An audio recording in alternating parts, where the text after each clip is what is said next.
لاحظت يا أصحابي إن في بنات كتير اسمهم مريم، بس هما ما يعرفوش مين صاحبة الاسم ده اللي بابا سلمان على اسمها. أنا النهاردة هحكي لكم ليه بابا أصلا سماكم مريم. ده اسم جميل جدا لشخصية جميلة جدا. بس في الأول هطلب منكم طلب، اللي يسمعني في الفيديو ده يدوس لايك. عايزة أوصل ل1000 لايك للفيديو ده عشان يوصل لكل بنت اسمها مريم. اسمعوني، أنا هبدأ معاكم حكايتي. ربنا خلى سورة كاملة في القرآن باسم سورة مريم. الاسم كانت كثيرة السجود لله وكثيرة العبادة، ومذكورة يمكن أكتر من كتير من الأنبياء، اتذكرت كتير جدا في القرآن الكريم. وقال الرسول صلى الله عليه وسلم: كمل من النساء 4، وذكر منهم مريم بنت عمران، يعني هي من أفضل وأحسن نساء العالمين على مر العصور، لذلك وأقربهم إلى الله طبعا. وذلك أي بنت اسمها مريم المفروض تكون فرحانة باسمها الجميل اللي بابا اختاره لها، لأنه هو اختار لها أحلى اسم. طيب يلا نعرف إيه الحكاية. يلا نعرف. كانت أم مريم عايشة في بيت المقدس، وكانت ست من الصالحات عاملة زاهدة. وكان في الوقت ده الناس بتخلي أولادها يخدموا في بيت المقدس. فلما عرفت أم مريم إنها كانت حامل، نظرت طفلها لخدمة بيت المقدس. قال الله سبحانه وتعالى في كتابه العزيز: إذ قالت امرأة عمران ربي إني نذرت لك ما في بطني محررا فتقبل مني إنك أنت السميع العليم. يعني نظرتها لبيت المقدس، قالت يا رب أنا هخليها تخدم بدون مقابل لخدمة بيت المقدس. بعد كده وهي حامل للأسف والد مريم توفي، أبوها توفي، وهي ولدت يتيمة من غير أب، وأمها كمان كانت ست كبيرة في السن. ولما ولدت السيدة أم مريم لقت نفسها إنها ولدت بنت مش ولد. وكان في العادة إن هما لما بينظروا حد لخدمة بيت المقدس لازم يكون ولد علشان يعرف يشتغل ويخدم كويس جدا. فلما ولدت ولقيتها بنت ارتبكت وكلمت ربنا وقالت له: ربي إني وضعتها أنثى والله أعلم بما وضعت وليس الذكر كالأنثى وإني سميتها مريم وإني أعيذها بك وذريتها من الشيطان الرجيم. يعني طبعا يا رب أنت عارف إن أنا ولدت بنت، والبنات مش زي الصبيان في الخدمة والقوة والطاقة، فتقبلها يا رب مني.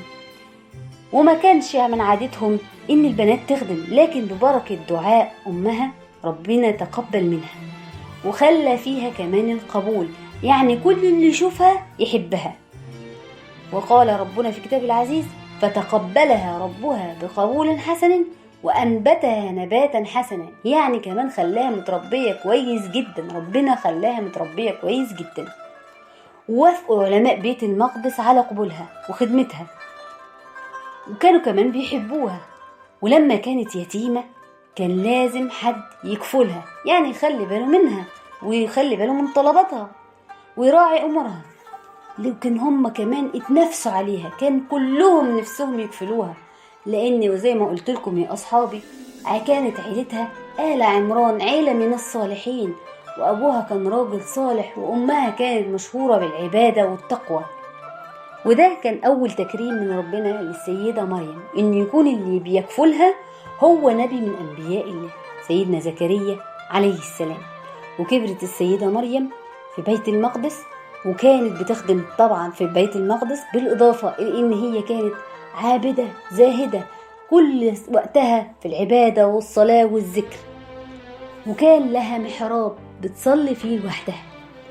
لما مر سيدنا زكريا عليه السلام دخل عليها المحراب، عشان طبعا هو بيكفلها لازم كل شوية يطمن عليها ويشوف طلباتها، يلاقي عندها رزق كتير وخير كتير. يسألها: يا مريم أن لك هذا؟ يعني الحاجات الحلوة دي والخير الكتير ده جالك منين؟ كانت بتقول له: هو من عند الله. فكل مرة كان بيدخل، كلما دخل عليها زكريا المحراب وجد عندها رزقا. قال: يا مريم أن لك هذا؟ قالت: هو من عند الله، إن الله يرزق من يشاء بغير حساب. في الوقت ده سيدنا زكريا دعا ربنا. هو كان عجوز وما كانش عنده أولاد، وكان نفسه يكون ليه ابن يورثه من بعده في العلم وفي الدين وفي النبوة. فدعا ربنا وهو موقن ان ربنا هيستجيب ليه زي ما بيستجيب للسيدة مريم. وفعلا ربنا استجاب لسيدنا زكريا ورزقه بنبي من الصالحين. وفعلا ربنا استجاب لسيدنا زكريا ورزقه ولد من الصالحين. بس دي مش حكايتنا النهاردة، هحكيها لكم بعدين. زاد تعلق السيدة مريم بالعبادة، وخصصت لنفسها مكان في شرق بيت المقدس، وحجبت نفسها عن الناس وانقطعت للعبادة، وسميت البتول. وربنا كان بيجهزها لمعجزة. عشان يجهزها للمعجزة دي يا أصحابي خلى الملائكة تكلمها وتعتاد إنها تكلمها علشان يزداد إيمانها. ولازم تعرفوا يا أصحابي إن الإيمان بالملائكة ركن من أركان الإيمان، حتى لو إحنا مش شايفينها لازم نؤمن بوجود الملائكة. وكانت الملائكة بتكلمها، وذكر ربنا سبحانه وتعالى في القرآن الكريم إن الملائكة كانت بتكلم السيدة مريم وتقول لها: إذ قالت الملائكة يا مريم إن الله اصطفاك وطهرك واصطفاك على نساء العالمين. يعني ربنا اختارك من بين نساء العالمين واختارك ان انت تكوني قريبة منه. يا مريم اقنتي لربك واسجدي واركعي مع الراكعين. يعني اعبدي ربنا اكتر واسجدي واركعي مع الراكعين. فكانت دائمة الطاعة والعبادة. ولما كانت في محرابها بتعبد ربنا حصلت لما كانت السيدة مريم في محرابها بتعبد ربنا أرسل إليها سيدنا جبريل عليه السلام اللي هو الروح القدس، بس مش في صورته الملائكية علشان ما تخافش، أرسله في صورة بشرية. ولما دخل عليها خلوتها فزعت وخافت وقالت: إني أعوذ بالرحمن منك إن كنت تقيا. فهدأها وطمنها وقال لها إنه ملك ورسول من الله سبحانه وتعالى علشان يهب لها غلام. لكن السيدة مريم ما كانتش لسه متجوزة، فقالت: ازاي يعني يكون لي غلام وأنا مش متجوزة؟ قالت: إني أنى يكون لي غلام ولم يمسسني بشر ولم أك بغيا. وهنا فهمها سيدنا جبريل إن ده أمر الله، هيخلق بشر من غير أب، زي معجزة خلق سيدنا آدم ده من غير لا أب ولا أم، وخلق حواء من أب بس من ضلع سيدنا آدم ومن غير أم. وده سيدنا عيسى عليه السلام هيتخلق من غير أب، عنده أم بس. قال لها سيدنا جبريل عليه السلام عن سيدنا عيسى: قال كذلك قال ربك هو علي هين ولنجعله آية للناس ورحمة منا وكان أمرا مقضيا. وفعلا قضى ربنا إن السيدة مريم تكون حامل من غير أب. بعدها بدأ آثار الحمل تبان عليها وتتعب لوحدها من غير ما حد يحس بيها، وبطنها بدأت تكبر. فلما شافها ابن عمها يوسف النجار سألها، وكان عارف إنها من العابدات الصالحات، فسألها بشكل مش مباشر عشان ما يجرحهاش: هل ينبت الزرع بغير بذرة؟ هل ينبت الشجر بغير غيث؟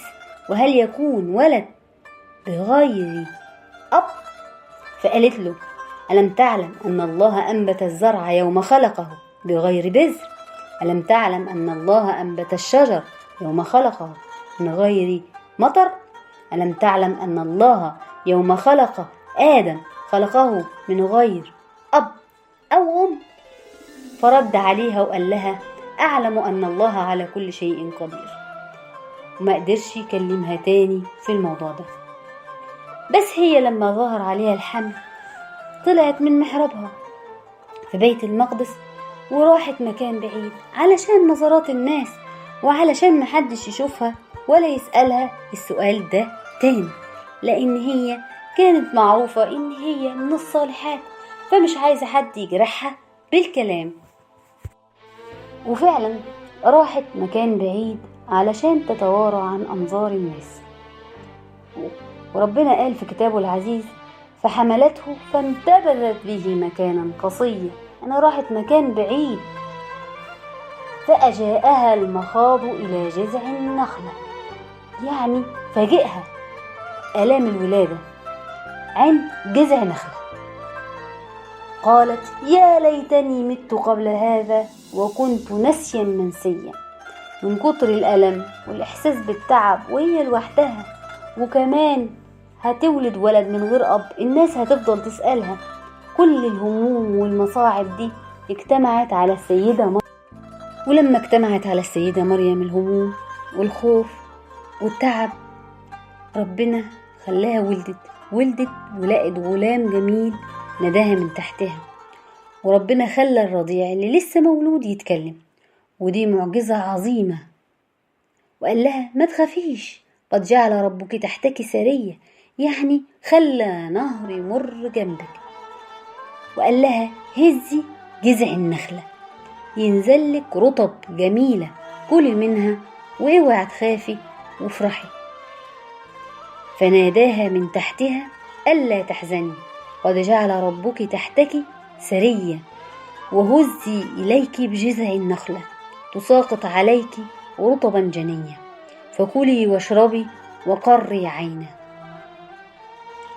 وهنا ربنا بيعلمنا حاجة مهمة. ربنا أمرها على لسان سيدنا عيسى طبعا إنها تهز جذع النخلة، وكان ممكن ربنا ينزل لها الأكل جاهز من غير ما تتعب، لكن ربنا بيعلمنا ناخد بالأسباب ونبذل الجهد حتى لو قليل علشان ربنا يرزقنا، ولازم نسعى وناخد بالأسباب عشان ربنا يرزقنا. فلما رأت السيدة مريم المعجزات دي كلها فعلا هديت. وقال لها سيدنا عيسى: فإما ترين من البشر أحدا فقولي إني نذرت للرحمن صوما فلن أكلم اليوم إنسيا، يعني ما تكلميش أي حد. فلما رأت السيدة مريم المعجزات دي كلها هديت وبقت شجاعة، وشالت ابنها الوليد وفرحت بيه، بس عملت زي ما هو قال لها ما تكلميش حد، صومي. وفعلا هي صامت عن الكلام، مفيش كلام. خدت طفلها ودخلت بيه بيت المقدس. فلما شافوها الناس استغربوا وقعدوا يتكلموا وقالوا: ازاي البتول العابدة تعمل كده وتجيب ولد من غير أب؟ قالوا: يا مريم لقد جئت شيئا فريا، يا أخت هارون ما كان أبوك امرأ سوء وما كانت أمك بغية، يعني انت عيلتك كلها ناس كويسة وأمك وأبوك من الصالحين، ازاي جبت الولد ده منين؟ فأشارت إليه، يعني شاورت عليه. قالوا: كيف نكلم من كان في المهد صبيا؟ ازاي هنكلم ولد صغير، وازاي أصلا هو هيرد علينا؟ لكن المعجزة حصلت، الطفل الصغير نطق وكلهم سكتوا علشان لقوا حاجة غريبة، وقعدوا يسمعوا الولد وكلامه الغريب اللي بيبرأ أمه.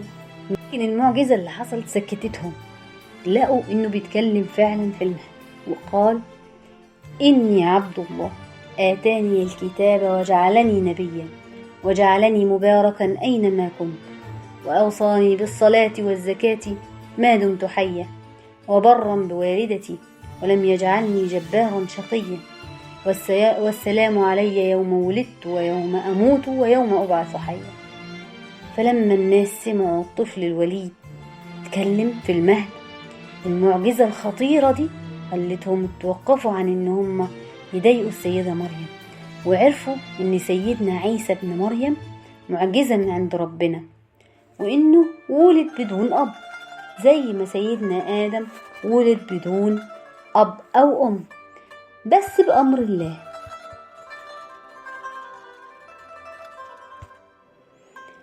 هم توقفوا عن اتهام السيدة مريم صحيح، وعرفوا إن بس بأمر الله، بكلمة كن فيكون، فهو القادر على كل شيء سبحانه وتعالى، هو مصور الأكوان وخالق النجوم والكواكب والمجرات والحاجات والمعجزات، قادر سبحانه وتعالى يخلق إنسان بدون أب زي سيدنا عيسى، وخلق قبل كده إنسان بدون أب أو أم زي سيدنا آدم، وخلق إنسان بدون أم زي السيدة حواء اللي خلقت من ضلع سيدنا آدم.